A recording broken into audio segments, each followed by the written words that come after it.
Maintenant que le vaccin de Pfizer est approuvé par les autorités de santé en Europe et aux USA, le vaccin de Moderna est aussi sur la même voie, le vaccin d'Oxford AstraZeneca vient d'être approuvé en Angleterre, les campagnes de vaccination ont commencé et on se pose beaucoup de questions, surtout en rapport avec la sécurité de ces vaccins. Dans cette vidéo, je vais vous parler en détail des effets secondaires rapportés par l'étude du vaccin de Pfizer publiée dans le New England Journal of Medicine.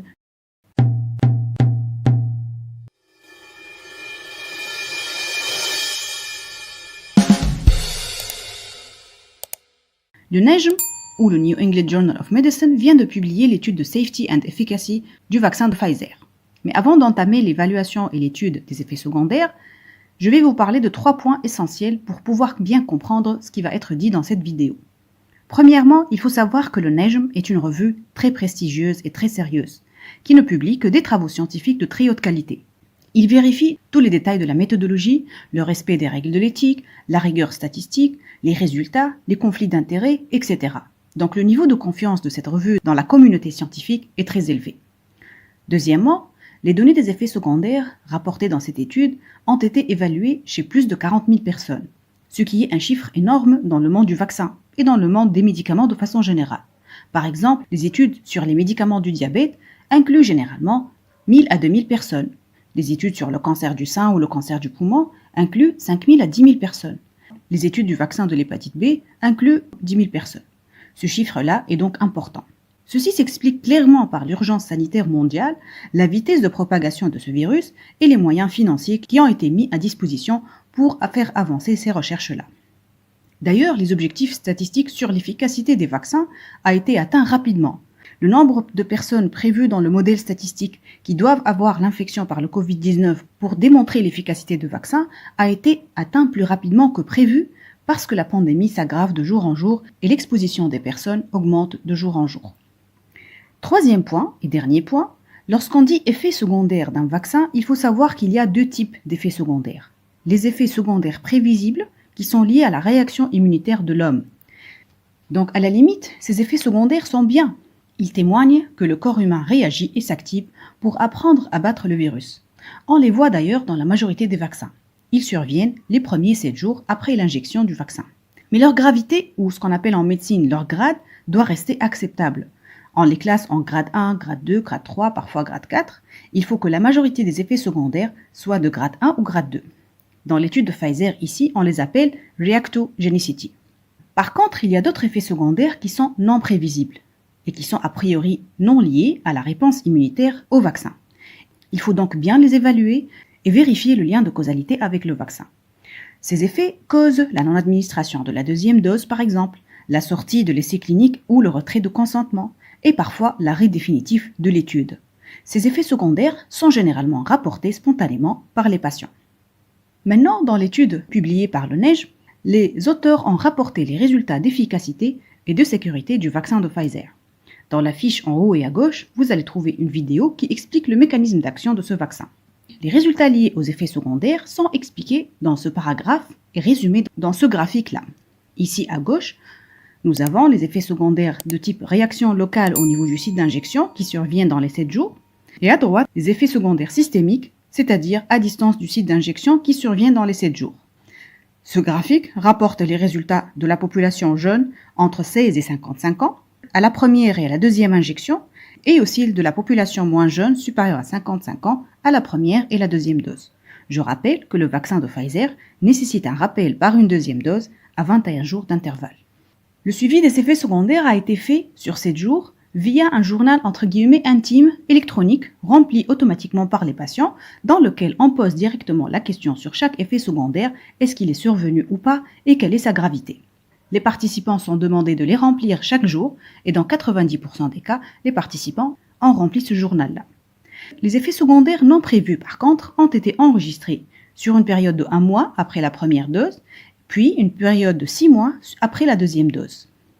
Que disent les résultats ? Globalement, les patients qui ont eu le vaccin ont fait des réactions locales dans 75% des cas et des réactions systémiques dans 50% des cas. Vous voyez que dans le groupe placebo, les chiffres sont totalement différents. On commence par les effets secondaires locaux. Chez les patients jeunes, entre 16 et 55 ans, représentés dans ce graphique-là, nous voyons que la douleur au niveau du site d'injection est l'effet indésirable le plus fréquent, aussi bien après la première que la deuxième injection. Mais uniquement 1%, c'est-à-dire la petite zone rouge ici, ont rapporté que la douleur était sévère. Plus rarement, c'est-à-dire en 5 à 6% des cas, les participants ont parlé de rougeur et d'œdème au niveau du site d'injection. Ces effets secondaires ont été aussi observés chez les patients moins jeunes, au-delà de 50%, mais peut-être de façon moins fréquente lorsqu'il s'agit de douleurs au niveau du site d'injection. En ce qui concerne les effets secondaires systémiques, l'étude a parlé de fièvre, fatigue, céphalée, frissons, vomissements, diarrhée, douleurs musculaires, douleurs articulaires et besoin d'utilisation de médicaments antipyrétiques comme le paracétamol. Pour la population jeune, il y avait à peu près la moitié des participants qui ont fait une fatigue et des céphalées. 20% ont fait des douleurs musculaires et articulaires, et plus rarement, c'est-à-dire 10 à 15%, ont fait une diarrhée. 28% des participants ont dû prendre des antipyrétiques à cause de ces effets secondaires. Il y avait exceptionnellement des vomissements dans 1% des cas et de la fièvre dans 4% des cas. Après la deuxième dose, il y avait presque les mêmes effets secondaires, mais la probabilité de survenue était plus importante, notamment en ce qui concerne la fièvre après cette deuxième dose. Plus de fatigue, plus de douleurs musculaires, de douleurs articulaires, de frissons. Donc par conséquent, plus de patients, c'est-à-dire 45% des cas, ont dû prendre des médicaments antipyrétiques. Ceci s'explique par la force de réaction du système immunitaire qui devient plus importante après le rappel de la deuxième injection. Les chercheurs ont trouvé ces mêmes effets indésirables chez la population moins jeune, qui étaient aussi plus fréquents après l'administration de la deuxième injection, mais globalement, les patients moins jeunes font moins d'effets secondaires. On passe maintenant aux effets secondaires non prévus, un sujet qui inquiète beaucoup de monde. L'étude a montré que 0,3% des patients ont présenté ces effets secondaires, par principalement l'apparition d'adénopathie, c'est-à-dire un gonflement des ganglions. 4 patients ont présenté des effets secondaires sévères. Un patient a une blessure de l'épaule suite à l'injection. Un patient a fait une adénopathie axillaire dans le bras de l'injection, donc directement liée au vaccin.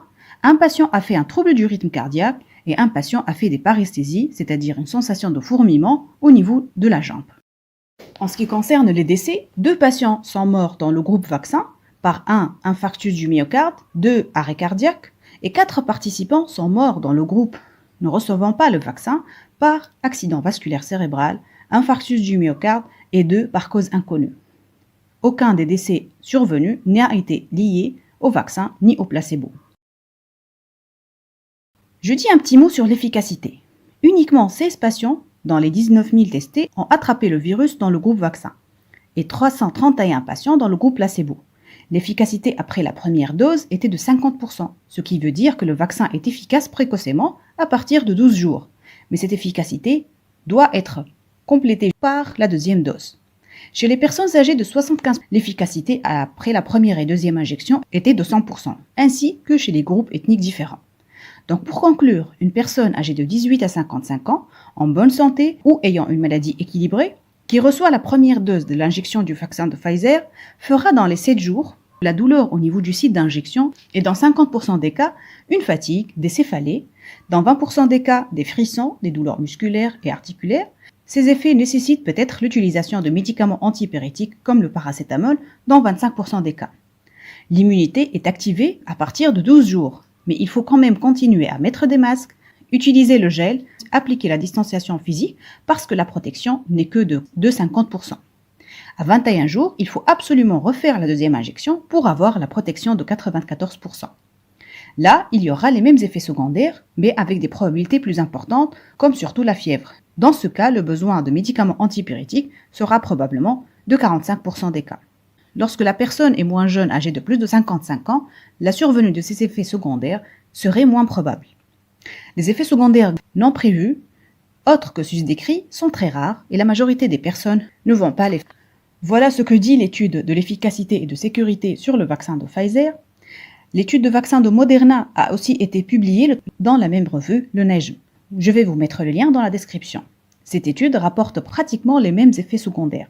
Mais ce qui est intéressant, c'est que ça augmente la fiabilité des données de sécurité sur les vaccins à ARN. Nous avons ces 2 vaccins-là qui ont été évalués chez plus de 70 000 personnes avant commercialisation, ce qui est exceptionnel dans le monde du vaccin et améliore la fiabilité et la confiance en ce qui concerne les données rapportées. Voilà en ce qui concerne les effets secondaires du vaccin ARN de Pfizer. Merci pour votre attention et bye bye.